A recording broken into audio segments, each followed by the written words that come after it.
Not long after the New Year's dawning, an event is held in the castle of a great lord.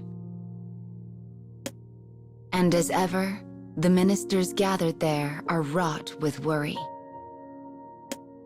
For you see, this event is an annual one held following the arrival of a new year. One where the past year's greatest warrior is honored, and he who achieved the least is put to the sword before the group.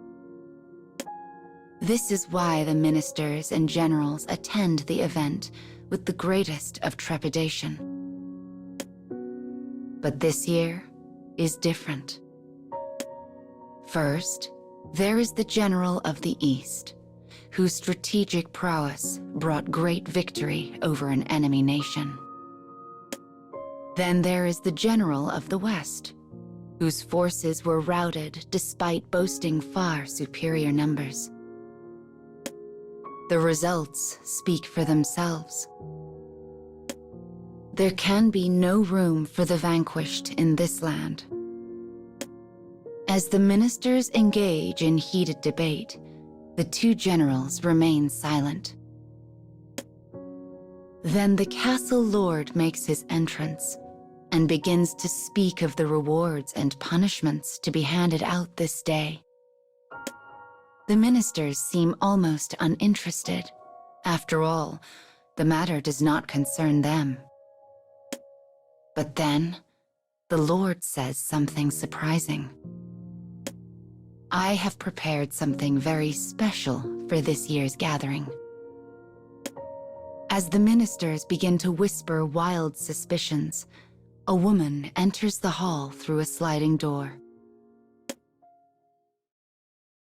Elegant in appearance and garbed in gorgeous finery, she stands by the Lord's side. In her hand, she holds a single sword. Its scabbard is an exquisite thing, inlaid with the shells of pearls. The sight of it causes the ministers to furrow their brows in even greater concern.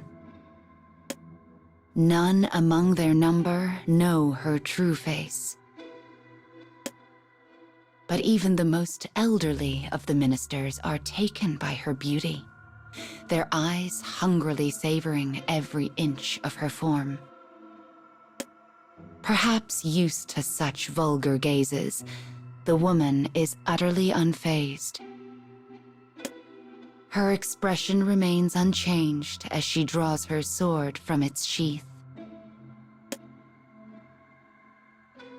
The light on the blade is dazzling malignance.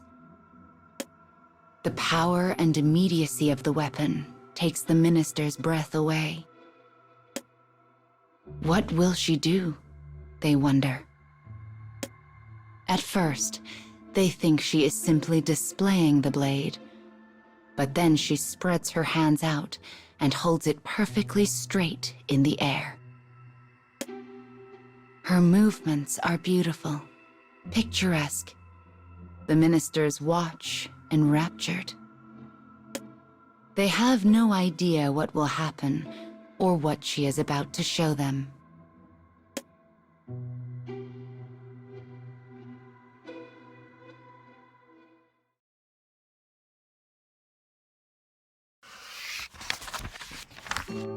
From their seats, the ministers gaze up at the woman.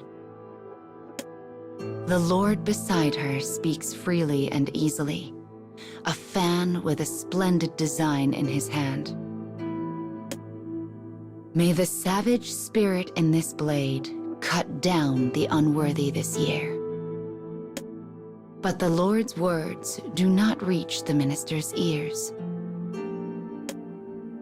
For the woman's slightest movements now command their rapt attention. Slowly, elegantly, she begins to dance. Her blade flutters as she weaves to and fro around the men in the room. Each time she passes, the fragrant aroma of aloes wood engages their senses. Despite how firmly her feet land on the tatami, the straw makes not a sound. She is graceful, flawless, perfection. Her sword flickers as it glides through the air. There are no words to describe such a sight. None present have ever seen its like. As she approaches the general from the east, the man who so recently achieved great victory, her movements become even more exquisite. Graceful hands, an arresting stare. The slight pink of a tongue that scarcely emerges from between crimson lips. The Eastern general grins widely, his spirits high. The ministers understand this to be a reward meant singularly for him. All present are jealous of how close the general is permitted to come to the woman's absolute beauty. And that is why no one notices. Not at first. Not until the moment blood sprays across the room and the general's head sails elegantly through the air.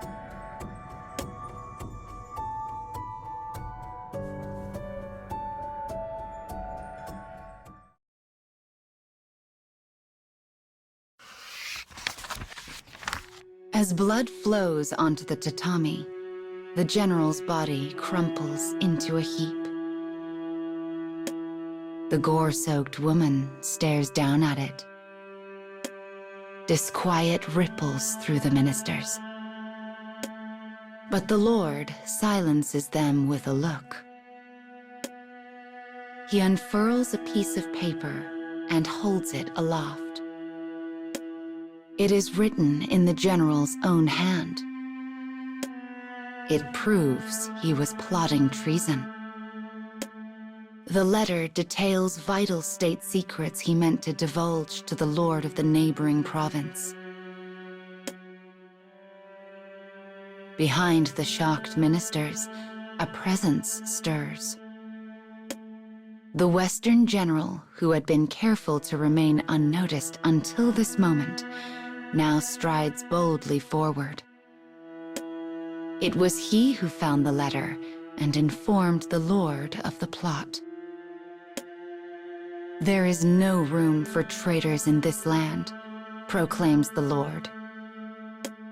His powerful voice echoes across the room. When he is finished, he pardons the Western general for his recent losses in battle and announces he will be given the greatest of rewards. But one minister listens with a pale and strained face. Despite his best efforts, a smile begins to curl across his lips. Finally, he can stand no more, and a wild bark of laughter flies from him. It quickly spreads to his fellows. Within moments, the room is filled with wild, roaring laughter. Memory has finally returned to the ministers. Their lord had long been rumored to own a terrifying beast that has never been defeated in battle. No one ever paid the rumor much mind, but the sight before them can permit no more disbelief. Between fits of laughter, the ministers spout curses at the Eastern general for daring to engage in so foolish a betrayal. And to a man, they sing the woman's praises. Though she slayed the general in the most violent of ways, the act was just, virtuous. Yet her expression does not change in the face of their praise. She simply responds with a quiet, formal bow.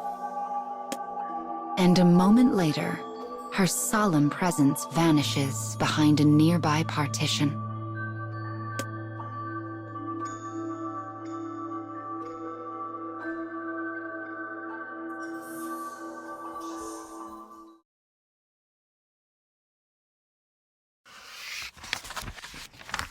Her task complete, the woman recalls her orders. Find the traitor and kill him in the presence of my ministers. That was it. That was all. She had no leads, nowhere to begin.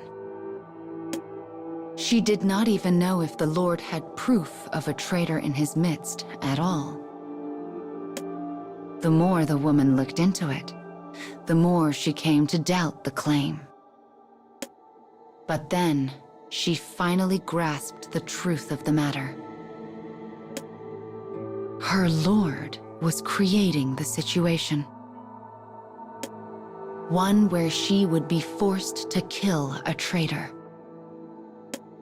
That was the purpose of the assignment.